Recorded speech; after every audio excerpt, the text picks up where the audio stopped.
تو ہندوؤں اور سکھوں نے مسلمانوں کا قتل عام شروع کر دیا۔ مسلمانوں کی مستورات اغوا کی، لوٹ مار کی اور گھر جلائے۔ اس تھانے دار کا گاؤں جب کافروں کی زد میں آیا تو وہ گاؤں میں موجود تھا۔ وہ اپنے خاندان کو پاکستان لے جانے کے لیے گیا تھا مگر حملہ ہو گیا۔ اس کے پاس ریوالور تھا، گاؤں میں دو شکاری بندوقیں تھیں۔ اس نے مورچہ باندھ لیا اور گاؤں کے مسلمانوں کی کمان سنبھال لی۔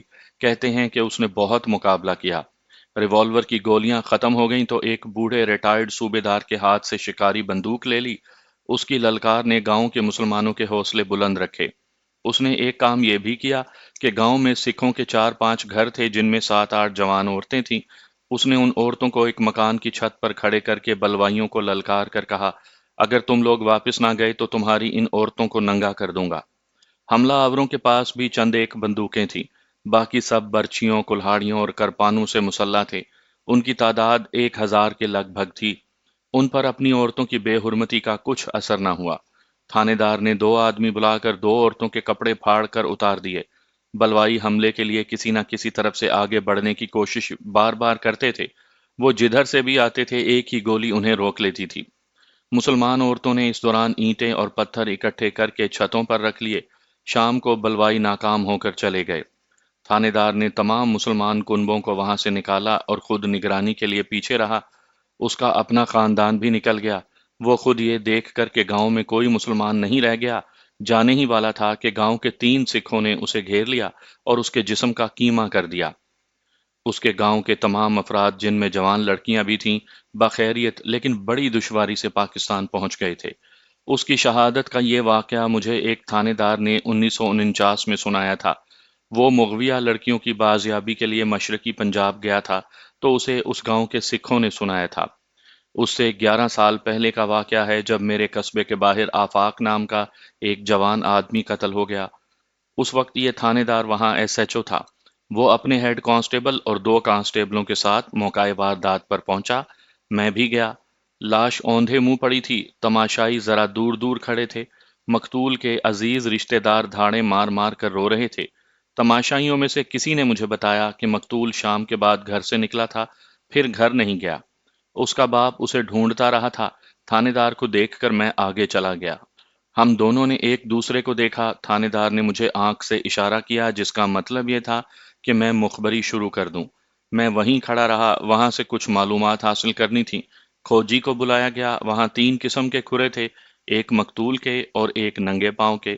لاش جس کھیت میں پڑی تھی وہاں ہل چلا ہوا تھا، مٹی نرم تھی، اس پر کھرے صاف تھے۔ ننگے پاؤں والا کھرا لاش کے بالکل قریب دکھائی دے رہا تھا۔ مینڈ پکی تھی، وہاں اس کا کوئی نشان نہیں تھا۔ کھوجی نے 20-25 قدم دور یہی کھرا ڈھونڈ لیا۔ یہ آدمی ننگے پاؤں قبرستان کی طرف سے آیا تھا۔ وہاں سے قبرستان 200-250 گز کے فاصلے پر تھا۔ لاش کے قریب سے یہ کھرا شہر کی طرف گیا۔ 2-3 خالی کھیتوں میں بھی یہ کھرا نظر آیا۔ مقتول کا کھرا جو موقع واردات پر تھا، اس کے پاؤں کے یہ نشان بتاتے تھے کہ اس نے قاتل کا مقابلہ کرنے یا چاقو کے وار روکنے کی کوشش کی ہے۔ انہی پر ننگے پاؤں کے صاف نشان تھے اور ان میں ایک اور جوتی کا بھی نشان تھا جو زیادہ صاف نہیں تھا۔ ننگے پاؤں والا چونکہ قبرستان کی طرف سے آیا تھا اس لیے مقتول کا کھرا بھی کھوجی نے ادھر تلاش کیا۔ ایک کچی قبر کے قریب مٹی کچی تھی، وہاں یہ کھرا مل گیا۔ تیسرا کھرا کہیں اور نہ ملا۔ کھوجیوں کی استادی کو کھوجی ہی سمجھ سکتے ہیں۔ اس کھوجی نے بتایا کہ مقتول قبرستان کی طرف سے آیا، ننگے پاؤں والا بھی ادھر سے ہی آیا لیکن مقتول کے راستے سے ذرا ہٹ کر۔ یہاں آ کر ننگے پاؤں والے نے اس پر چاقو سے حملہ کیا۔ مقتول مر گیا تو ننگے پاؤں والا کچھ دیر اس کے پاس کھڑا رہا۔ وہ شاید یہ دیکھ رہا ہوگا کہ اس کا شکار مر گیا ہے یا ابھی زندہ ہے۔ یہ بھی ہو سکتا ہے کہ وہ مقتول کی جیب سے رقم نکالنے کے لیے رکا یا بیٹھا ہو۔ تیسرے کھرے کے متعلق کھوجی نے بتایا کہ قاتل کا ہو سکتا ہے، اور یہ بھی ہو سکتا ہے کہ قتل کے بعد یہ آدمی ادھر سے گزرا اور لاش دیکھنے کے لیے رک گیا۔ لاش کی جامعہ تلاشی لی گئی۔ اس کی جیب میں 1 پیسہ بھی نہیں تھا۔ لاش پر 3 زخم تھے، ایک پیٹھ پر اور 2 سامنے سینے میں۔ خون بہت ہی زیادہ نکلا تھا۔ تھانے دار نے کہا کہ آلہ قتل نے دل کو چیر دیا ہے۔ لاش پوسٹ مارٹم کے لیے بھجوا دی گئی۔ تھانے دار نے مقتول کے باپ سے ضروری باتیں پوچھیں۔ میں بھی اسی جگہ کا رہنے والا تھا اور مقتول کو اچھی طرح جانتا تھا۔ کوئی 6 مہینے گزرے اس نے بیوی کو طلاق دے دی تھی۔ اس کے ساتھ مقتول نے 7 سال گزارے تھے۔ 3 مہینے گزرے، اس نے دوسری شادی کی تھی۔ قتل کی یہ بھی ایک معقول وجہ تھی۔ مقتول کے باپ نے طلاق کی وجہ یہ بتائی کہ اولاد نہیں ہوتی تھی۔ دوسری وجہ یہ کہ پہلی بیوی کا چال چلن مشکوک تھا، میاں بیوی میں ناچاکی رہتی تھی۔ بیوی کے متعلق مقتول کے باپ نے بتایا کہ جھگڑالو طبیعت کی نہیں تھی، بولتی کم تھی، روتی زیادہ تھی۔ تھانے دار نے باپ سے پوچھا کہ یہ ممکن ہو سکتا ہے کہ پہلی بیوی کے بھائیوں یا باپ نے اسے انتقاماً قتل کیا یا کروایا ہو۔ باپ نے کہا یہ بھی ممکن ہے کہ پہلی بیوی کے ایک بھائی نے مقتول کو بڑی سخت دھمکی دی تھی۔ الفاظ یہ تھے کہ تم دوسری شادی کر کے دیکھو، تمہارے ماں باپ ساری عمر روتے رہیں گے۔ تھانے دار نے یہ سمجھ کر کہ قتل کا باعث یہ طلاق اور دوسری شادی ہے، مجھے کہا کہ میں پہلی بیوی، اس کے بھائیوں اور باپ کو تھانے آنے کو کہوں۔ تماشائیوں میں پہلی بیوی کا ایک بھائی مل گیا۔ میں نے اسے تھانے دار کا پیغام دیا اور خود تھانے دار کے پاس چلا گیا۔ اس نے 2 3 آدمیوں کو ساتھ بٹھا کر کاغذات تیار کیے اور مجھے اشارہ کیا کہ میں اس کے ساتھ رہوں۔ کاغذی کاروائی سے فارغ ہو کر وہ مجھے اپنے ساتھ تھانے لے گیا۔ راستے میں اس نے مجھ سے پوچھا کہ مقتول اور پہلی بیوی کے بھائی کس گماش کے لوگ ہیں۔ میں ان سب کے اندر باہر کے حالات سے واقف تھا۔ میں نے تھانے دار کو بتایا کہ مقتول پھوکا یعنی کھوکھلا آدمی تھا۔ یہ اس کا دماغی مرض تھا کہ اپنے آپ کو ہیرو سمجھتا تھا، بڑی ہانکتا تھا اور دوستوں کو اپنے معاشقے سناتا رہتا تھا جو فرضی اور بے بنیاد ہوتے تھے۔ غیبت کا عادی تھا۔ ہندوؤں اور سکھوں کی 4 5 خوبصورت لڑکیوں کے متعلق اکثر کہا کرتا تھا کہ اس پر مرتی ہیں۔ حقیقت یہ تھی کہ اس میں کوئی ایسا وصف نہیں تھا جس کی بدولت کوئی اسے ذرا سی دیر کے لیے بھی پسند کرتا۔ درمیانے درجے کے خاندان کا آدمی تھا، یعنی نہ امیر نہ غریب۔ خاندان میں کوئی برائی نہیں تھی، یہ اس خاندان کا واحد فرد تھا جو غلط راستے پر چل پڑا تھا۔ قبرستان میں ایک تکیہ تھا جہاں جواری جوا کھیلا کرتے تھے، مقتول بھی وہاں جایا کرتا تھا۔ جوئے کا ایک اڈا اور بھی تھا جہاں ہندو، سکھ اور مسلمان جواری جوا کھیلا کرتے تھے۔ مقتول کو چند مرتبہ وہاں بھی دیکھا گیا تھا۔ وہ عادی جوئے باز نہیں تھا۔ میں نے سنا تھا کہ چرس کا کش بھی لگا لیتا ہے۔ ان بری عادتوں کے باوجود اسے غنڈا یا بدماش نہیں کہا جا سکتا تھا۔ باعزت لوگوں میں بھی اٹھتا بیٹھتا تھا۔ عملی طور پر وہ کچھ بھی نہیں تھا، زبان سے بہت کچھ تھا۔ خدا نے اسے چہرہ مہرہ بھی معمولی سا دیا تھا اور جسم کا کمزور تھا۔ اس کی پہلی بیوی کے بھائیوں کے متعلق میں نے تھانے دار کو بتایا کہ دونوں دلیر نوجوان ہیں، اپنی عزت کی حفاظت کرتے ہیں اور عزت پر ہاتھ ڈالنے والے کی گردن مروڑ سکتے ہیں۔ کسی محفل میں بیٹھ جائیں تو معلوم ہوتا ہے کہ مرد بیٹھے ہیں۔ ان میں چھوٹا بھائی جس کی عمر اس وقت 20 21 سال تھی کچھ زیادہ ہی دلیر تھا۔ اس کے جسم میں جان بھی تھی لیکن بلا وجہ کسی کے منہ آنے والا لڑکا نہیں تھا۔ عزت کرتا اور عزت کرواتا تھا۔ میں نے تھانے دار کو بتایا کہ اس لڑکے نے کسی وجہ سے اشتعال میں آ کر اگر مقتول کو قتل کر دیا ہے تو میں حیران نہیں ہوں گا۔ میں نے تھانے دار کو اپنی رائے دیتے ہوئے کہا مقتول کی زبان اس کے قابو میں نہیں تھی، وہ بکواسی آدمی تھا۔ اس نے اپنی پہلی بیوی کو اولاد نہ ہونے کی وجہ سے اور بد چلنی کے شبے میں طلاق دی ہے۔ طلاق دے کر اس نے اپنی بیوی کے بھائیوں کو کوئی ایسی بات کہہ دی ہوگی یا تانا دیا ہوگا جس سے مشتعل ہو کر دونوں نے مل کر یا دونوں میں سے ایک نے اسے قتل کر دیا ہے۔ اگر ایسی بات ہے تو قاتل چھوٹا بھائی ہوگا۔ ہم تھانے میں داخل ہونے لگے تو تھانے دار نے مجھے کہا کہ تم جاؤ اور اپنا کام یعنی مخبری کرو، شام سے پہلے پہلے رپورٹ دے دینا۔ ڈیوٹی 2 اور مخبروں کو بھی دی گئی۔ میں نے سب سے پہلے ان 2 عورتوں کو پکڑا جو مجھے مخبری میں مدد دیا کرتی تھیں۔ میری اپنی بیوی کو فوت ہوئے 1 سال ہو گیا تھا۔ گھر میں میری چھوٹی بہن اور والدہ تھی۔ میرے خاندان میں ایک خالہ اور ایک پھپھی اور ان دونوں کی 2 بیٹیاں جوان تھیں۔ میں نے انہیں بتائے بغیر کہ میں پولیس کے لیے مخبری کر رہا ہوں، ان سے مقتول کے گھر کے حالات اور اس کی دوسری بیوی کے متعلق بہت سی باتیں پوچھی۔ ان تمام عورتوں کا مقتول کے گھر آنا جانا تھا اور آپ جانتے ہیں کہ عورتوں کی نظر بڑی گہری ہوتی ہے، دوسروں کے عیب فوراً دیکھ لیتی ہیں اور ان کی رائے عموماً غلط نہیں ہوتی۔ میرے خاندان کی ان عورتوں نے جو باتیں بتائیں وہ غور کے قابل تھیں۔ میں ان میں سے آپ کو مختصر سی باتیں سناتا ہوں۔ مقتول کی دوسری بیوی نوجوان تھی اور شوباز۔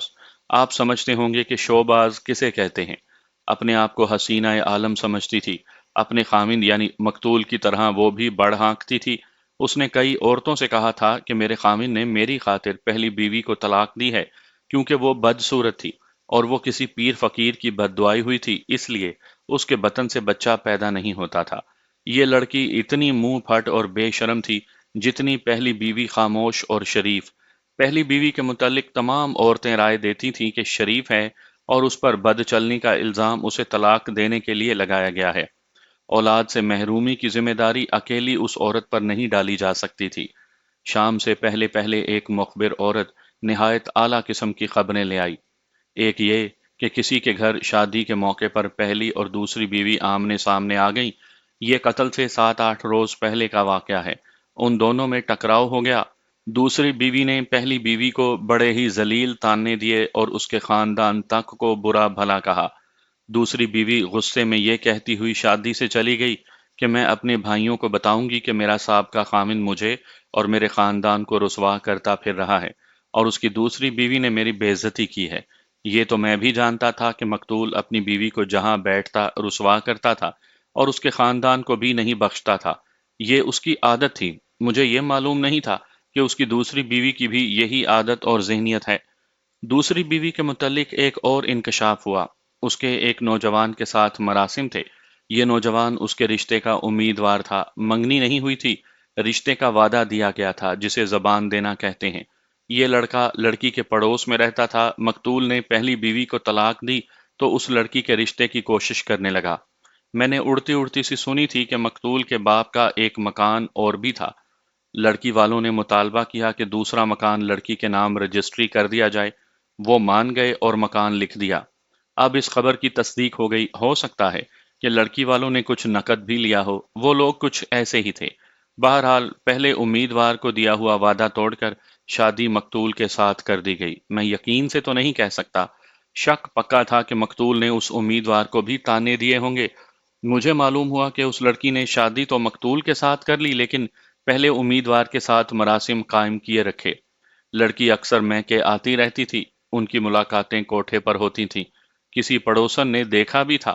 بعد میں مقتول کے والدین سے تھانے دار نے پوچھ گچھ کر کے کہلوایا تھا کہ شادی کے بعد لڑکی میکے زیادہ جاتی تھی اور 1-2 راتیں وہیں رہتی تھی۔ میں نے شام کو تھانے دار کو یہ معلومات دیں تو اس نے لڑکی کے پہلے امیدوار کو بھی مشتبہ اشخاص کی فہرست میں لکھ لیا۔ اس وقت تھانے دار پہلی بیوی کے دونوں بھائیوں کو مشتبہ بٹھا چکا تھا۔ وہ تھانے میں موجود تھے۔ مجھے معلوم نہیں تھا کہ تھانے دار نے انہیں کیا کیا چکر دیے اور کیسے کیسے سوالات پوچھ کر یہ فیصلہ کیا کہ انہیں تھانے سے جانے نہ دیا جائے۔ مجھ پر تھانے دار کو بھروسہ تھا اور ہمارے تعلقات دوستانہ بھی تھے۔ وہ میری استادی سے مروب بھی تھا۔ میرے پوچھنے پر اس نے مجھے بتایا کہ پہلی بیوی نے بیان دیا ہے کہ مقتول کی دوسری بیوی نے اسے طعنے دیے تھے، مگر اس نے یہ نہیں بتایا کہ اس نے اپنے بھائیوں کو بتایا تھا۔ گویا میری حاصل کی ہوئی خبر کی تصدیق ہو گئی۔ اس کے بھائیوں نے لمبی اور ماہرانہ جرح میں یہ بتا دیا تھا کہ مقتول انہیں اور ان کی بہن کو بدنام کرتا پھرتا تھا۔ چھوٹا بھائی ایک بار بھڑک اٹھا تھا۔ اسے ماں باپ نے اور بہن نے ٹھنڈا کیا تھا۔ پہلی بیوی سے جرح میں جو حاصل ہوا اس میں یہ بھی تھا کہ مقتول اسے مختلف لڑکیوں کے ساتھ اپنے معاشقے سناتا رہتا تھا اور کہا کرتا تھا کہ 2 ہندو لڑکیاں میری خاطر مسلمان ہونے کو تیار ہیں۔ ایسی باتیں اس نے شادی کے فوراً بعد شروع کر دی تھی۔ گویا یہ بیوی 7 سال یہ باتیں سنتی اور سہتی رہی۔ بیوی نے تھانے دار کو جو اپنی رائے دی وہ یہ تھی کہ مقتول خالی برتن تھا۔ کبھی کبھی چرس پی کر آتا تھا۔ بدبو سے بیوی کو متلی ہونے لگتی تھی۔ اسے اس کے مرنے کا کوئی افسوس نہیں تھا۔ اس نے کہا تھا کہ مقتول دراصل بزدل اور ڈرپوک آدمی تھا، مگر افلاطون بننے کی کوشش کرتا رہتا تھا۔ تھانے دار نے مجھے بتایا کہ اس نے اس متعلقہ بیوی سے پوچھا کہ 7 سال اولاد کیوں نہ ہوئی، کس میں نقص تھا؟ بیوی نے کہا اس نے دوسری شادی کر لی تھی، اگر زندہ رہتا تو سب کو معلوم ہو جاتا کہ نقص کس میں تھا۔ شام کو ہی تھانے دار نے پہلی بیوی کے گھر کی تلاشی لی۔ کچھ بھی نہ ملا۔ آلہ قتل بھی نہ ملا اور خون آلود کپڑوں کا بھی کوئی سراغ نہ ملا۔ تھانے دار نے پہلی بیوی کے بھائیوں کو دھمکی دی کہ وہ مان جائیں ورنہ تھانے میں ان کی ہڈی پسلی ایک ہو جائے گی۔ پہلی بیوی نے بین کرتے ہوئے کہا کہ مردود زندہ رہا تو مصیبت بنا رہا، مر گیا تو بھی مصیبت بن گیا ہے، مگر پولیس پر اس کی فریادوں اور آہوزاری کا کچھ اثر نہیں تھا۔ پوسٹ مارٹم ہو گیا تھا، آلہ قتل عام قسم کا چاقو لکھا گیا تھا۔ مرنے کا وقت رات 9 بجے سے ذرا پہلے یا ذرا بعد میں لکھا گیا۔ یہ بھی لکھا تھا کہ مقتول کھانا کھا کر مرا ہے۔ اس کے باپ نے یہی بتایا تھا کہ کھانا کھانے کے کچھ دیر کے بعد وہ گھر سے نکلا تھا، پھر واپس نہیں آیا۔ تھانے دار کو اتنی جلدی جلدی مشتبہ اشخاص ملنے لگے تو امید بن گئی کہ قاتل جلد ہی مل جائے گا۔ اس نے رات کو بھی تفتیش جاری رکھی، کھوجی کو اپنے ساتھ رکھا، دوسرے دو مخبروں نے بھی کچھ معلومات لا کر دیں۔ وہ میری معلومات سے ملتی جلتی تھیں۔ تھانے دار نے مقتول کی دوسری بیوی اور اس کے پہلے امیدوار کو بلوا لیا۔ پہلے امیدوار آیا، تھانے دار نے اسے بٹھا لیا۔ کوئی آدھے گھنٹے کے بعد دوسری بیوی بھی آ گئی۔ میں نے اسے اس کی شادی سے بہت پہلے دیکھا تھا، جب وہ ابھی پردے میں نہیں بیٹھی تھی۔ وہ مجھے جانتی تھی۔ وہ آئی تو تھانے دار کو اطلاع دی گئی، اس نے باہر آ کر اسے الگ بٹھا دیا۔ تھانے دار نے اس کے امیدوار کے ساتھ تقریباً 1.5 گھنٹہ صرف کیا اور اسے کانسٹیبلوں کے کمرے میں بٹھا کر مجھے تھانے کے پیچھے لے گیا۔ اس نے بتایا کہ یہ لڑکا مان گیا ہے کہ لڑکی کے ساتھ اس کے تعلقات تھے۔ اس نے یہ بھی بتایا کہ شادی کے بعد مقتول نے اسے تانا دیا تھا اور کہا تھا کہ تم اس لڑکی کے قابل نہیں ہو، وہ تو مجھ پر جان دیتی تھی۔ امیدوار نے تھانے دار کو بتایا کہ غصے کے بجائے اسے ہنسی آ گئی تھی کہ یہ شخص کتنا گودا ہے۔ اگر اسے پتا چلے کہ اس کی دلہن کس پر جان دیتی ہے تو اس کا کیا حال ہو۔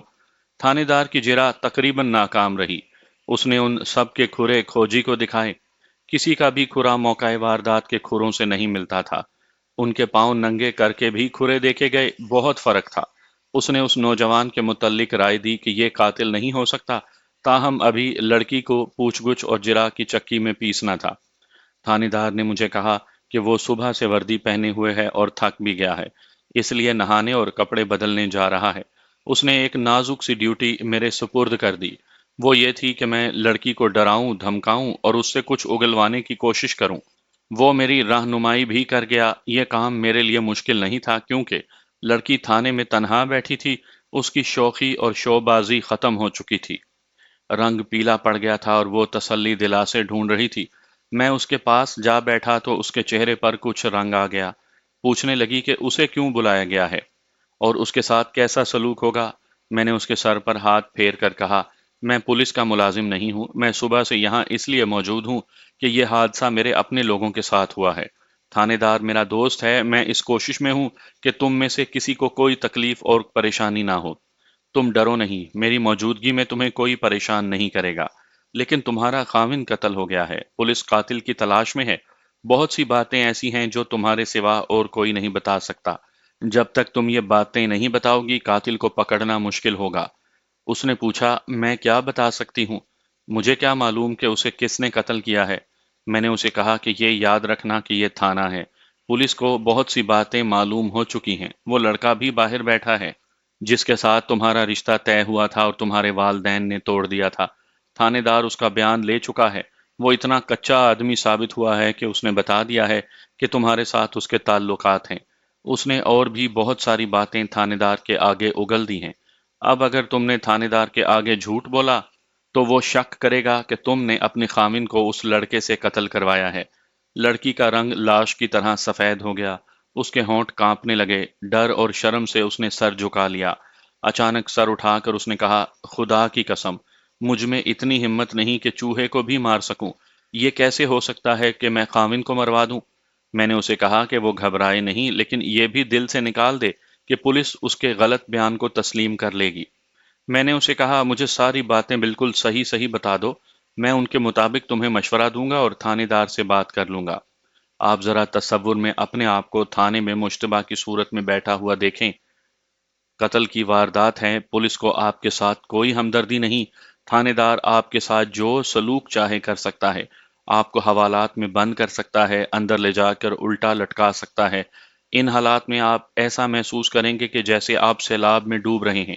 آپ کو کوئی جھوٹی تسلی دے تو بھی آپ اس کے پاؤں میں بیٹھ جائیں گے۔ یہی حالت اس لڑکی کی تھی۔ وہ نوجوان لڑکی تھی، خوف سے کانپ رہی تھی۔ میں نے یہ کہہ کر اس پر خاوند کے قتل کا شک کیا جا رہا ہے اس کا خون خشک کر دیا، اور جب میں نے اسے تسلی دی تو اس نے میرے آگے اپنا سینہ کھول دیا۔ اس نے صرف یہی تسلیم نہیں کیا کہ اپنے پہلے امیدوار کے ساتھ اس کے مراسم تھے، بلکہ یہ بھی بتا دیا کہ اس نے اس امیدوار کے ساتھ بھاگنے کی باتیں بھی کی تھی، مگر امیدوار کہتا تھا کہ اس کا خاوند زندہ ہے۔ یہ کمبخت مر جائے تو بھاگے بغیر شادی ہو سکتی ہے۔ میں نے لڑکی پر تھانے داروں کی طرح سوال پر سوال پھینکا۔ اس نے بتایا کہ اس نوجوان نے قتل کی کبھی بات نہیں کی تھی۔ اپنے خاوند کے متعلق اس نے وہی رائے دی جو پہلی بیوی نے دی تھی۔ اس لڑکی نے اپنے خاوند کو قابل نفرت کہا۔ اس نے یہ بھی بتایا کہ خاوند اسے اپنے معاشقے سناتا رہتا تھا اور بہت ہی کھوکھلی باتیں کرتا تھا۔ چرس پی کر جب آتا تھا تو بدبو کے علاوہ بڑی ہی حقیر اور کمینی سی باتیں کرتا تھا۔ یہ خاوند اسے کسی پہلو پسند نہیں تھا، جسمانی پہلو سے بھی نہیں، جذباتی پہلو سے بھی نہیں، صرف مکان کے لالچ پر اس کے ماں باپ نے اسے اس آدمی کے ساتھ بیاہ دیا تھا۔ اس نے بتایا کہ کبھی پیسے لاتا تھا اور اس کو دیتا تھا اور کبھی پیسے لے جاتا تھا۔ پیسے رات کو آ کر دیا کرتا تھا، ظاہر ہے کہ یہ جوئے کی رقم ہوتی تھی۔ اس دوسری بیوی نے یہ بھی بتایا کہ مقتول کو باپ نے کئی بار کہا تھا کہ وہ بری سوسائٹی چھوڑ دے، لیکن وہ تھانے دار اور تحصیلدار کی دوستی کی ڈینگیں مار کر باپ کو لاجواب کر دیا کرتا تھا۔ لڑکی نے بتایا کہ قتل کی رات وہ شام کا کھانا کھا کر گھر سے نکل گیا تھا۔ رات 11-12 بجے تک نہ آیا تو لڑکی نے اس کے باپ کو جگا کر بتایا۔ اس سے پہلے مقتول اتنی دیر تک کبھی باہر نہیں رہا تھا۔ اس کا باپ باہر چلا گیا۔ اس کی ماں بھی جاگ اٹھی۔ باپ معلوم نہیں کہاں کہاں ڈھونڈتا رہا اور بہت دیر بعد واپس آیا۔ اس سے یہ پتا چلا کہ اسے ایک آدمی مل گیا تھا جس کا میل ملاقات مقتول کے ساتھ تھا۔ باپ نے اسے بتایا کہ اس کا بیٹا گھر نہیں آیا۔ اس شخص نے اسے بتایا کہ اس کے بیٹے کو قبرستان کے تکیے پر شام کے بعد دیکھا تھا۔ کوئی 2 گھنٹے بعد وہ وہاں سے چلا گیا تھا۔ باپ تکیے پر گیا، وہاں ملنگ سوئے ہوئے تھے۔ انہوں نے چرس کے نشے میں باپ کو کوئی قابل اعتبار جواب نہیں دیا۔ صبح سویرے کسی محلے دار نے آ کر بتایا کہ ان کے بیٹے کی لاش کھیتوں میں پڑی ہے۔ لڑکی کے منہ سے تکیے کا نام سن کر میرے کان کھڑے ہوئے تو میں نے لڑکی سے کہا کہ وہ یہ ساری باتیں بالکل اسی طرح تھانے دار کو بتا دے، باقی میں سنبھال لوں گا۔ میں نے اس کی خوب حوصلہ افزائی کی۔ تھانے دار واپس آ گیا تھا۔ میں نے اسے لڑکی کا سارا بیان سنایا۔ تھانے دار مجھ سے زیادہ بہتر سمجھتا تھا۔ اس نے لڑکی اور اس کے امیدوار کو بھی مشتبہ بٹھا لیا۔ وہ کسی کو ڈھیلا نہیں چھوڑنا چاہتا تھا۔ تفتیش شک و شبے پر ہی کی جاتی ہے۔ ایک اشارہ کہیں سے ملتا ہے تو اس اشارے کی تائید یا تردید کسی اور مشتبہ سے ہو جاتی ہے۔ بعض مشتبے گھبرا کر فالتو باتیں کہہ ڈالتے ہیں اور بعض غلط بیانی کرتے ہیں۔ بعض اوقات غلط بیانی زیادہ فائدہ دے جاتی ہے۔ یہی حال اس لڑکی اور اس کے آشنا کا تھا۔ لڑکے نے کچھ باتیں چھپا لی تھیں جو لڑکی نے گھبرا کر بتا دی تھیں۔ تھانے دار نے مجھے کہا، یہ نہ دیکھو کہ یہ نوجوان قتل کرنے کی ہمت نہیں رکھتا اور یہ لڑکی واقعی بزدل ہے۔ ایسے نوجوانوں پر جب حیوانوں والا جذبہ غالب آتا ہے تو قتل کوئی مشکل کام نظر نہیں آتا۔ قتل کر کے ان کے ہوش ٹھکانے آتے اور وہ چھپتے پھرتے ہیں۔ وہ جب پولیس کے شکنجے میں آتے ہیں تو اقبال جرم بھی اتنی جلدی کر لیتے ہیں جتنی جلدی قتل کر لیتے ہیں۔ میں نے جب تھانے دار کو لڑکی کی خصلت بتائی تو اس نے کہا کہ ایسی لڑکی کسی اور کے ساتھ آشنائی کر کے اس کے عوض اپنے خاوند کو قتل کروا سکتی ہے۔ مکان تو اس نے لکھوا ہی لیا تھا۔ وہاں تھانے کا اسسٹنٹ سب انسپیکٹر بیٹھا تھا۔ وہ ہندو تھا۔ اس نے بڑے اچھے مشورے دیے اور کہا کہ ان دونوں کو اس کے حوالے کر دیا جائے۔ چنانچہ تھانے دار نے لڑکی اور اس کے امیدوار کو اس کے حوالے کر دیا۔ میں پولیس کی ساری کارروائی میں تو دخل اندازی نہیں کر سکتا تھا۔ مجھے معلوم نہیں کہ ان دونوں کے ساتھ بند کمرے میں کیا سلوک ہوا اور کیا پوچھ گچھ کی گئی۔ تھانے دار نے انہیں مشتبہ کی فہرست میں شامل کر لیا تھا۔ کہتا تھا کہ انہیں وہ ساری رات سونے نہیں دے گا۔ میں نے تھانے دار کو بتایا کہ لڑکی نے بتایا ہے کہ مقتول کا باپ کسی کے بتانے پر تکیے پر بھی گیا تھا۔ یہ ثبوت مل گیا تھا کہ شام کے بعد مقتول تکیے پر گیا تھا۔ وہ ضرور جوا کھیلنے گیا ہوگا۔ ہو سکتا ہے کہ وہاں اس کا کوئی لڑائی جھگڑا ہوا ہو۔ یہ بھی ممکن تھا کہ اس نے بہت ساری رقم جیتی ہو اور تکیے سے واپسی پر مارا گیا ہو۔ لاش کی جیب خالی تھی۔ میں نے سوچا کہ اس کا باپ تکیے پر گیا تھا۔ اگر وہ کھیتوں کے راستے جاتا یا آتا تو اسے اپنے بیٹے کی لاش مل جاتی۔ میں تکیے کے ملنگوں اور وہاں جا کر جوا کھیلنے والوں کی خصلتوں سے واقف تھا۔ تھانے دار مجھ سے بھی زیادہ واقف تھا۔ اسے معلوم تھا کہ وہاں جرائم پیشہ لوگ جاتے ہیں اور بعض اوقات باہر سے کوئی خطرناک مجرم بھی آ جاتا ہے۔ تھانے دار نے سوچ بچار کے بعد فیصلہ کیا کہ تکیہ پر بھی چھاپا مارا جائے۔ تکیے پر چھاپا کسی ڈھنگ سے ہی مارا جاتا تھا، کیونکہ رات کو یا دن کے وقت بھی جب جواری اندر مصروف ہوتے تھے تو قبرستان کے ادھر ادھر انہوں نے خفیہ پہرے کا انتظام کر رکھا ہوتا تھا۔ کوئی مشکوک آدمی یا پولیس نظر آتی تو کھانسی یا کسی اور اشارے سے جواریوں کو خبردار کر دیا جاتا تھا۔ جواری فوراً ادھر ادھر ہو جاتے تھے اور ان میں سے بعض کسی قبر پر فاتحہ پڑھنے لگتے تھے۔ رات کو چھاپا پڑتا تو وہ اندھیرے میں غائب ہو جاتے تھے۔ یہ غیر قانونی دھندا تھا۔ آدھی جواری پولیس کی مٹھی گرم رکھتے تھے۔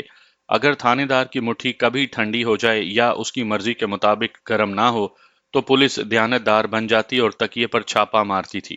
اب چھاپا مارنا ضروری ہو گیا تھا کیونکہ قتل کی واردات ہوئی تھی۔ تھانے دار نے مجھے ان لوگوں میں گھل مل جانے کو کہا جو مشتبہ بیٹھے ہوئے تھے۔ تھانے دار چھاپا مارنے کے انتظامات کرنے لگا اور میں ان لوگوں کے پاس چلا گیا جو گھبرائے ہوئے بیٹھے تھے۔ مجھے اپنے قریب دیکھتے ہی سب ہی ایک بار بولنے لگے۔ وہ مجھ سے پوچھتے تھے کہ ان کا کیا بنے گا اور کیا ہو رہا ہے۔ میں نے انہیں بتایا کہ میں انہی کی خاطر تھانے دار کے ساتھ لگا ہوا ہوں۔ ایک تو اپنا آدمی قتل ہو گیا ہے، دوسرے تم سب کو یہاں بٹھا لیا گیا ہے۔ تھانے دار کے ساتھ میری دوستی ہے اس لیے بیچارہ لحاظ کرتا ہے۔ مختصر یہ کہ وہ لوگ اس فریب میں آئے رہے کہ میں ان کی خاطر تھانے میں موجود ہوں۔ کسی کو شک تک نہ ہوا کہ میں ان کے خلاف مخبری کر رہا ہوں۔ یہ کوئی عجیب بات نہیں تھی۔ آج کل بھی ایسے آدمی موجود ہیں جنہیں آپ ہمدرد سمجھتے اور ان کی محبت سے متاثر ہوتے ہیں، لیکن وہ پولیس کے مخبر ہوتے ہیں۔ تھانے دار باوردی اور بغیر وردی کانسٹیبلوں کو اپنے ساتھ لے گیا۔ دو مخبر قسم کے آدمی بھی ساتھ لے گیا تھا۔ مقتول کی دوسری بیوی اور اس کا پہلا امیدوار بھی اندر تھے۔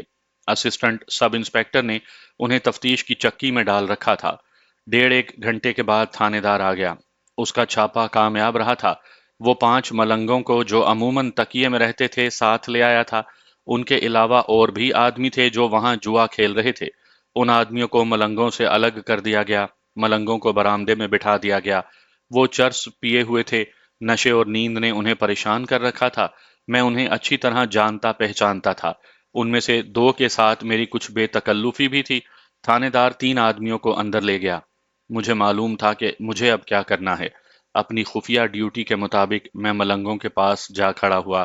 انہیں یہ تو معلوم تھا کہ آدمی قتل ہو گیا ہے، لیکن انہیں یہ معلوم نہیں تھا کہ انہیں اسی واردات کے سلسلے میں پکڑا گیا ہے۔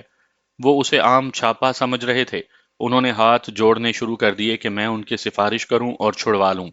میں نے انہیں بہت تسلیاں دی کہ انہیں جرمانے سے بچا لوں گا۔ جن 2 ملنگوں کے ساتھ میری کچھ بے تکلفی تھی انہیں میں باتوں باتوں میں الگ لے گیا۔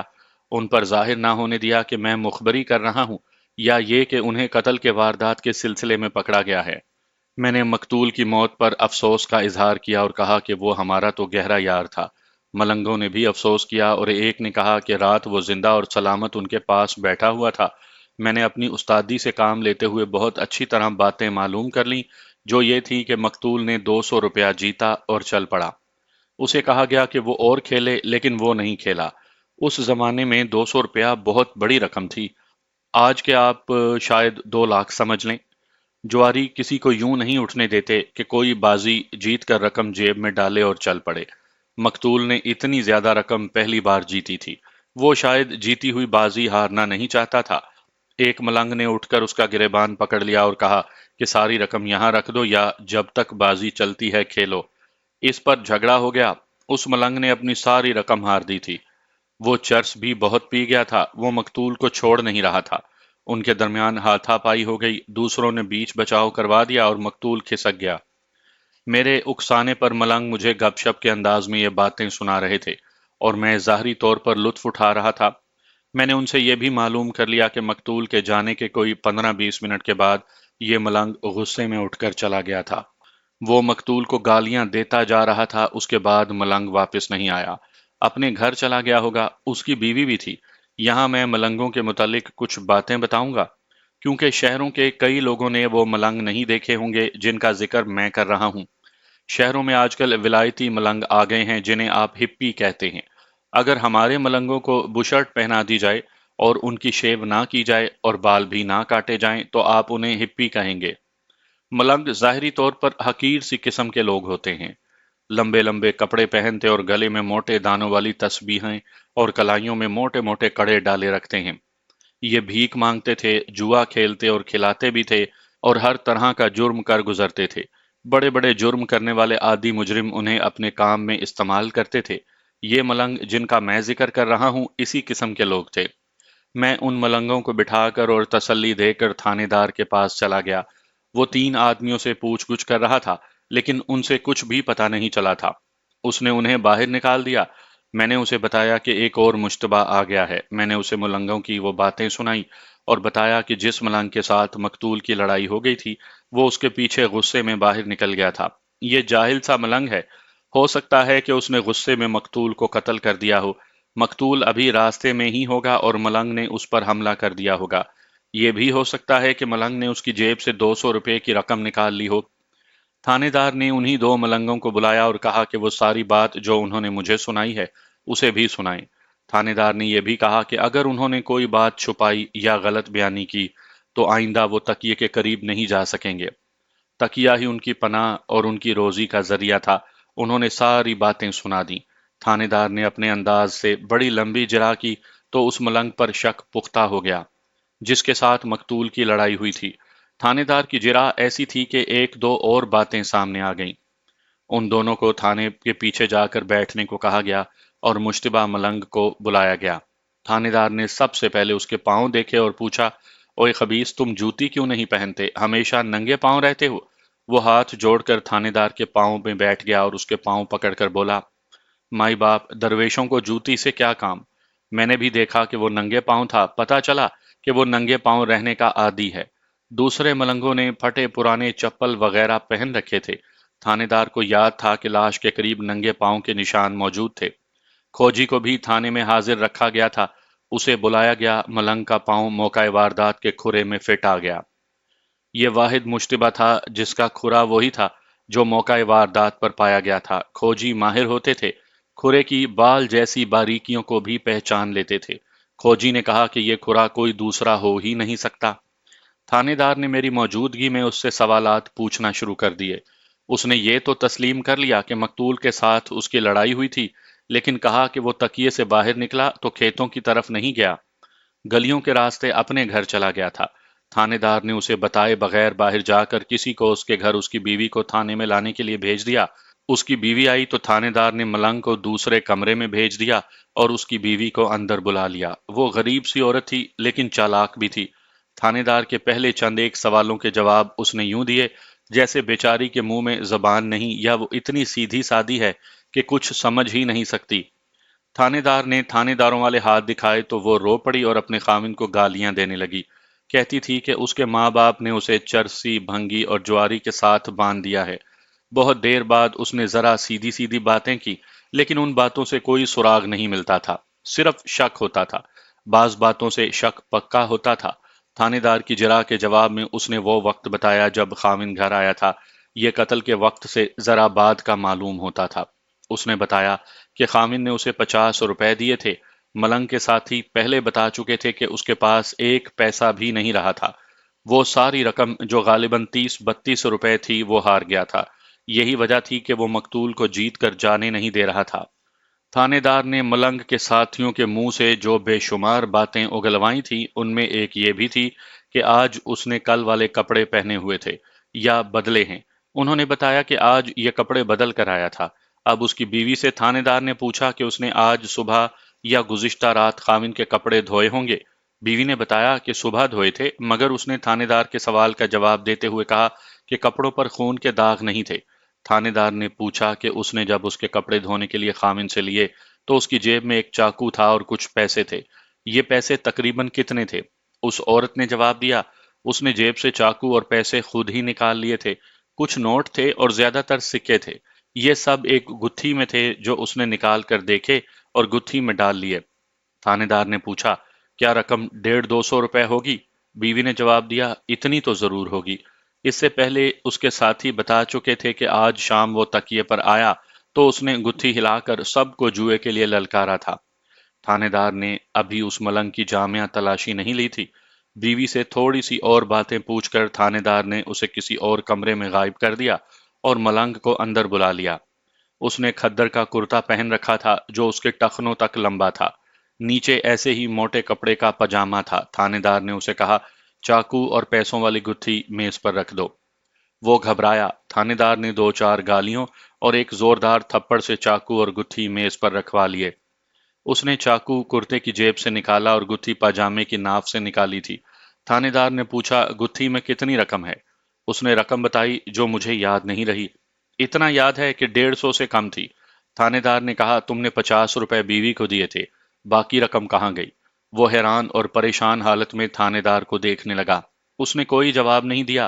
تھانے دار نے پھر پوچھا، کل رات تم سارے پیسے ہار گئے تھے، یہ رقم کہاں سے لائے؟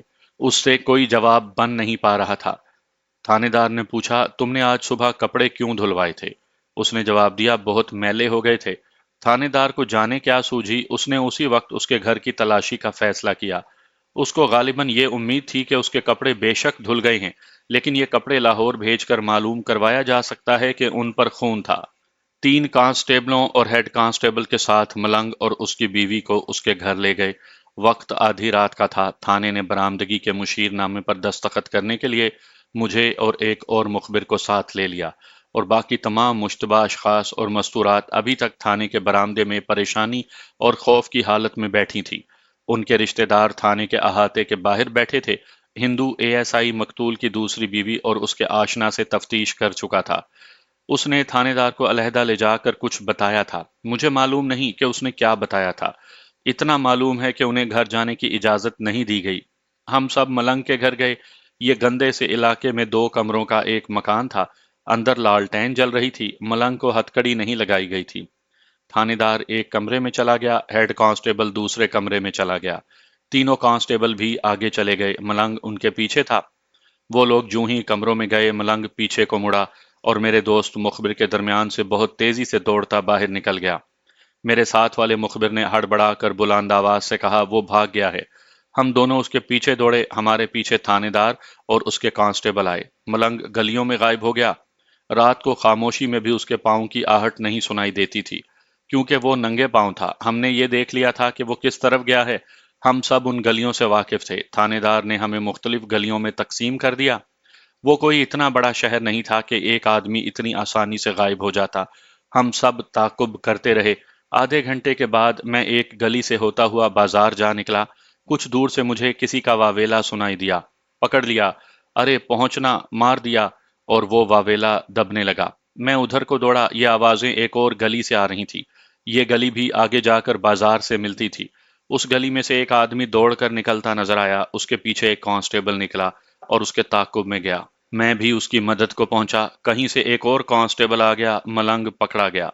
وہ دوڑ دوڑ کر اس قدر تھک چکا تھا کہ اس کی سانسیں مل نہیں رہی تھیں۔ وہ گر پڑا۔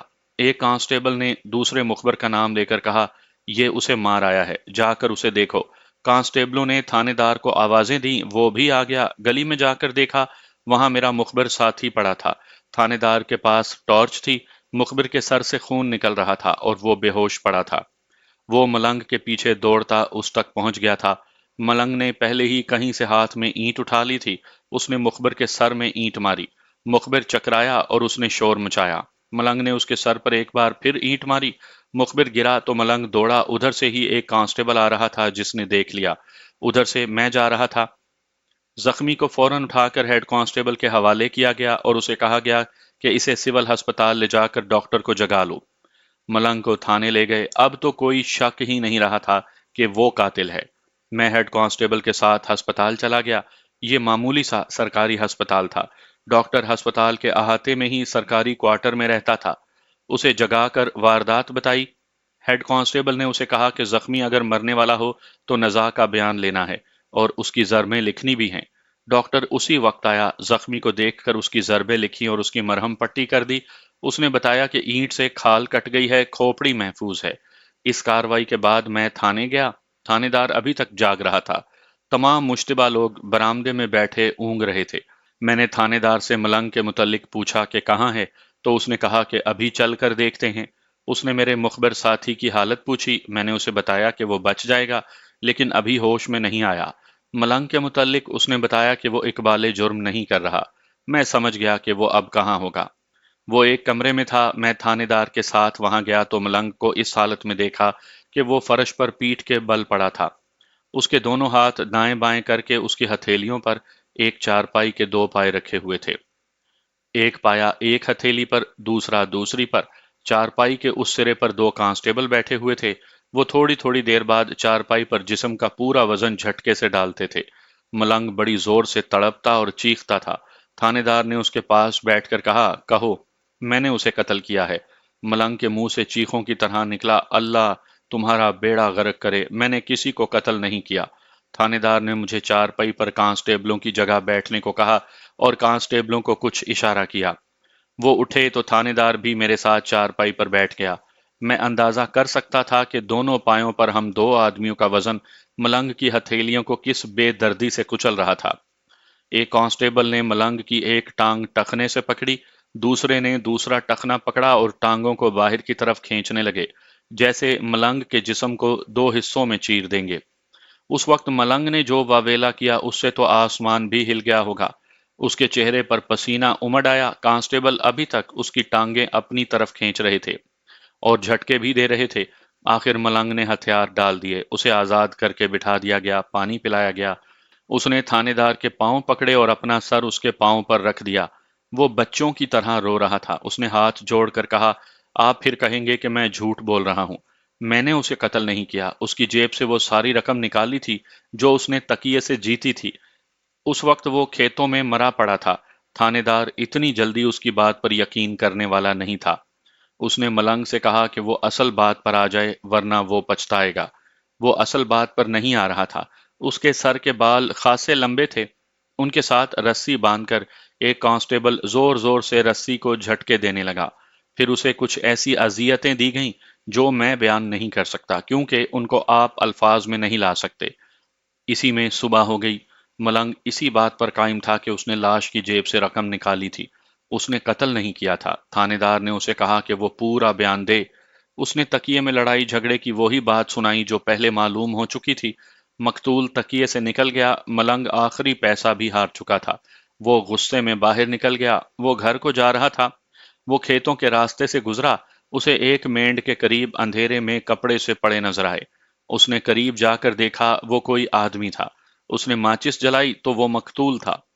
ملنگ نے اس کی نبض دیکھی، وہ مر چکا تھا۔ اس نے یہ نہیں سوچا کہ اسے قتل کیا گیا ہے۔ اسے فوراً خیال آیا کہ اس کی جیب میں رقم ہونی چاہیے۔ اسے امید نہیں تھی کہ اسے رقم ملے گی، کیونکہ وہ یہ سمجھا تھا کہ کسی راہزن نے اسے قتل کر کے رقم اڑا لی ہوگی۔ ملنگ نے اس کے پاس بیٹھ کر جیب میں ہاتھ ڈالا تو رقم موجود تھی۔ اس نے تمام رقم نکال کر اپنی خالی گتھی میں ڈال لی۔ اس کے ہاتھوں کو خون لگ گیا تھا۔ لاش کے کپڑے خون سے تر تھے۔ خون ابھی گرم تھا، جس سے معلوم ہوتا تھا کہ اسے ابھی ابھی کوئی قتل کر گیا ہے۔ ملنگ رقم سنبھال کر وہاں سے کھسک گیا۔ گھر لالٹین کی روشنی میں اس نے دیکھا کہ اس کے کرتے کی آستینوں پر اور دامن پر خون کے داغ لگ گئے تھے۔ اس نے بیوی کو بتا دیا کہ وہ رقم ایک لاش سے اڑا لایا ہے۔ اس نے بیوی کو 50 روپے دیے، باقی رقم جوئے کے لیے رکھ لی۔ بیوی کوئی شریف عورت نہیں تھی، وہ رقم دیکھ کر بہت خوش ہوئی۔ اس نے ملنگ کا کرتا پاجامہ اتروا کر پانی میں بھگو دیا تاکہ خون کے داغ پکے نہ ہو جائیں۔ وہ کپڑے صبح دھونا چاہتی تھی۔ تھانے دار کے سوالوں کا جواب دیتے ہوئے اس نے کہا کہ وہ کسی کو یہ بتا کر کہ اس نے لاش دیکھی ہے پھنسنا نہیں چاہتا تھا۔ دوسرے دن اس نے اسی رقم سے جوا کھیلا، کچھ ہارا کچھ جیتا اور رقم کچھ کم ہو گئی۔ تھانے دار نے اس سے بھاگنے کی وجہ پوچھی تو بھی اس نے کہا کہ وہ ڈر کر بھاگا تھا۔ وہ دراصل جاہل چرسی اور جواری تھا، اس میں اتنی عقل ہی نہیں تھی۔ تھانے دار نے اسے آرام کرنے کو کہا اور باہر آ کر اسسٹنٹ سب انسپیکٹر سے مشورہ کرنے لگا۔ وہ دونوں اس فیصلے پر پہنچے کہ شہادت اسی کے گرد گھوم رہی ہے۔ ہندو اے ایس آئی نے کہا کہ دوسرے مشتبہ اشخاص صاف معلوم ہوتے ہیں۔ میں نے ان کی بحث میں بہت دلچسپی لی اور مشورہ دیا کہ اس سے اقبال جرم کروایا جائے۔ مسئلہ یہ تھا کہ شہادت اور ثبوت کہاں سے لایا جائے۔ میں نے انہیں کہا کہ شہادت کے کچھ خانے پر کر دوں گا، مجھے اپنی ضرورت بتائیں۔ میں اسی پر زور دے رہا تھا کہ قاتل یہی ملنگ ہے۔ یہ انتقام کے غصے سے مقتول کے پیچھے گیا تھا، اسے قتل کر کے رقم اڑا لی۔ اگر یہ قاتل نہیں تھا تو یہ بھاگا کیوں؟ اگر یہ ڈرنے والا ہوتا تو ہمارے آدمی کے سروں پر اینٹیں نہ مارتا۔ یہ تو اس کا ارادہ قتل تھا۔ ملنگ کی ایک بار پھر شامت آ گئی۔ تھانے دار رات بھر کا جاگا ہوا تھا، اس کا دماغ تھک گیا تھا۔ اس نے اس ذہنی حالت میں یہی فیصلہ کیا کہ قاتل ملنگ ہے۔ ملنگ کی حالت یہ تھی کہ وہ بھی ساری رات کا جاگا ہوا تھا، ڈرا ہوا بھی تھا، ایک آدمی کو زخمی کرنے کا مجرم بھی تھا۔ تشدد نے اس جسم کو توڑ دیا تھا اور اس کی سب سے بڑی کمزوری یہ تھی کہ وہ چرس کے نشے سے ٹوٹا ہوا تھا۔ اس نے سگریٹ مانگا تو اسے کہا گیا کہ وہ پولیس کی مرضی کے مطابق بیان دے دے تو اسے آدھا پاؤ چرس دی جائے گی۔ مجھے زندگی میں پہلی بار معلوم ہوا کہ نشہ کتنی خطرناک چیز ہے۔